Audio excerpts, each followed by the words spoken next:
Assalamualaikum warahmatullahi wabarakatuh. Halo kawan-kawan semua, apa kabarnya nih kalian nih? Mudah-mudahan kalian semua sehat-sehat ya kawan-kawan. Saya udah kembali nih di layar kaca kalian. Tentu saja ada yang saya ceritain, ada yang mau saya ceritain nih kawan-kawan. Ya melalui email, banyak banget yang email ke kita untuk minta untuk segera upload. Ya mohon maaf ya kawan-kawan ya. Saya sedang liburan nih sama anak-anak tuh, kan sekarang kan lagi liburan sekolah. Oke, karena besok udah mulai anak-anak sekolah lagi, saya mau kembali upload nih. Ada cerita yang menurut saya menarik nih, kiriman dari Mbak Lia ya. Halo Mbak Lia di Jawa Timur. Jadi Mbak Lia ini menceritakan tentang kakeknya nih kawan-kawan. Kakeknya, kenapa tuh kakeknya ya? Oke, gimana kalau kita dengerin aja ceritanya. Begini ceritanya.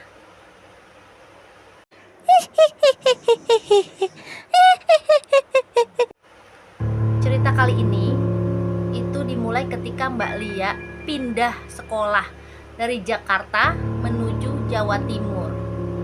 Kenapa beliau ini pindah gitu? Karena orang tuanya itu kerjanya tuh pindah juga menuju ke Jawa Timur juga, gitu kan ayahnya ini. Jadi begitu pindah dari Jakarta, dia tinggal sama kakeknya. Kakeknya itu ya petani gitu katanya sih di desanya itu. Jadi nah di kakeknya ini rumahnya tuh lumayan besar ya kawan-kawan ya, ada 4 kamar di rumah itu. Mbak Lia itu tidur bersama tantenya waktu itu. Jadi tantenya Mbak Lia itu ya masih masih belum begitu besar lah, masih SMA-an lah kata dia itu ya, masih sekolah gitu, maksud saya masih sekolah gitu ya. Nah si Mbak Lia ini akhirnya tidur karena sama dia. Sebenarnya sih Mbak Lia tuh ngerasain gak ada yang aneh, walaupun rumahnya si kakeknya ini sangat besar dan ada banyak banget keris-keris nih kawan-kawan, keris yang dipajang di rumahnya. Ada juga yang berserakan kata Mbak Lia, jadi banyak banget gitu ya keris-keris, barang-barang pusaka yang banyak gitu di rumahnya.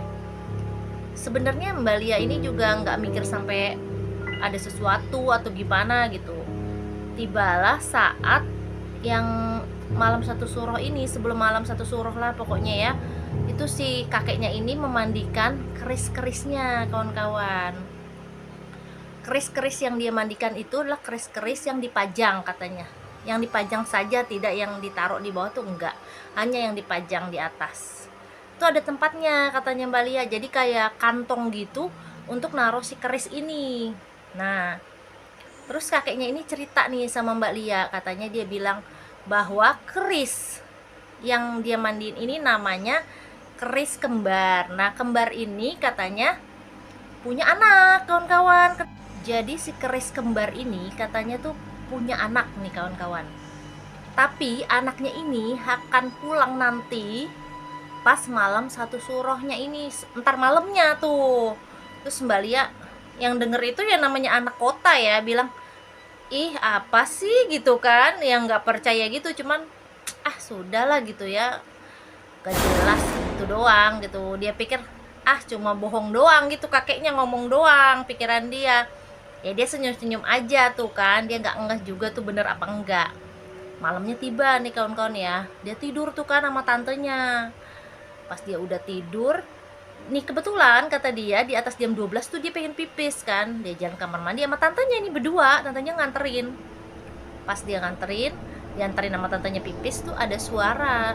Jadi pintunya ada 2 ya, pintu belakang sama pintu depan ya. Nah pintu belakangnya itu dekat dengan kamar mandi, yang di kamar mandi yang di rumah itulah, pokoknya kamar mandinya tuh di belakang. Ada yang ngetuk pintu belakang tuh, tok tok tok tok gitu. Terus tantenya bilang, siapa yang ngetok, katanya udah jam 1 malam gini gitu kan, nggak mungkin juga gitu. Terus si Lia juga bilang, ih nggak usah dibukain mbak, aku nggak tahu, aku takut, katanya si Lia gitu.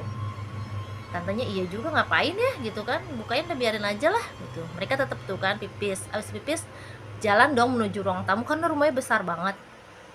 Kalian tahu katanya tuh dia ngerasa ada yang jalan juga ngikutin dia, tapi di luar rumah ya, itu ada suara budung bum bum gitu, kayak benturan besar gimana sih, suatu yang jatuh gimana, bum buk buk buk gitu. Nah si Mbak Lia ini bilang, siapa tuh Tan, kok ada suara kayak jatuh gitu, barang jatuh tapi di depan gitu kan. Si tantenya Mbak Lia itu ya bilang, coba deh lihat dulu dari jendela gitu kan. Diintip lah, jadi ngintipnya tuh bukan dari jendela ruang tamu ya, bukan, jendela dapur. Dia ada jendela di dapurnya, dia ngintip tuh. Pas dilihat itu ya, katanya Mbak Lia yang dilihat itu kaki, kawan-kawan. Kaki itu gede banget, kaki itu besar sekali kakinya itu, di depan pekarangannya, lagi jalan tuh nggak, kayak raksasa gitu gede. Ya Mbak Lia bilang, masa sih Tan gitu. Mbak Lia juga ngintip, bener-bener itu bener apa yang ngomongin tantanya gitu kan. Oh Mbak Lia akhirnya kedeg-degan kan, Tan ayo Tan, buruan-buruan kita tinggal aja, kita pergi gitu kan. Buru-buru lah mereka masuk ke kamar kan. Udah baru mereka mau masuk ke kamar, pintu depan diketok juga, dok dok dok gitu kan. Nah Mbak Lia bilang, Tan ada yang ngetok pintu depan gitu. Enggak usah dibukain, kata tantanya gitu. Udah nggak usah dibukain Tan, ada yang ngetok Tan. Nah yang ngetok pintu depannya itu makin kenceng tuh kawan-kawan, duk duk duk duk duk gitu kan. Mbak Lia bilang sama tantenya, Tan ayolah Tan, kita intip dulu siapa sih Tan gitu. Tantenya, aduh ya ampun ya anak, ya udah yuk gitu kan. Akhirnya mereka berdua ngintip tuh kan dari ruang tamu nih, baru nih kawan-kawan, jendela ruang tamu. Nah situ dilihat, tahu nggak siapa itu? Suara ketokan keris tuh, kerisnya tuh kecil ya kawan, kecil. Itu dia mentokin dirinya tuh, terbang mentokin dirinya ke arah pintu, duk duk duk gitu. Itu keris kawan-kawan yang betuin pintu itu. Terus si tantenya, kok kerisnya terbang gitu. Nah si Lia juga, astagfirullahaladzim, langsung Lia sama tantenya tuh yang hibrid bener-bener ke kamar, mereka kan kabur gitu. Udahlah ya, paginya pas paginya itu kan si Mbak Lia sama si tantenya ini bilang dong, cerita dong sama kakeknya gitu. Terus kakeknya bilang, kenapa nggak dibukain pintu gitu? Kok dibukain pintu gitu?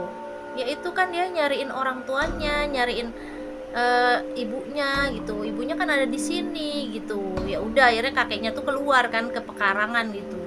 Dan benar tuh kawan-kawan, di pekarangan itu ada si keris yang kecil itu, yang kecil banget itu loh, yang terbang-terbang gedor-gedor pintu itu, yang mentokin diri ke pintu, tok itu ada di pekarangan.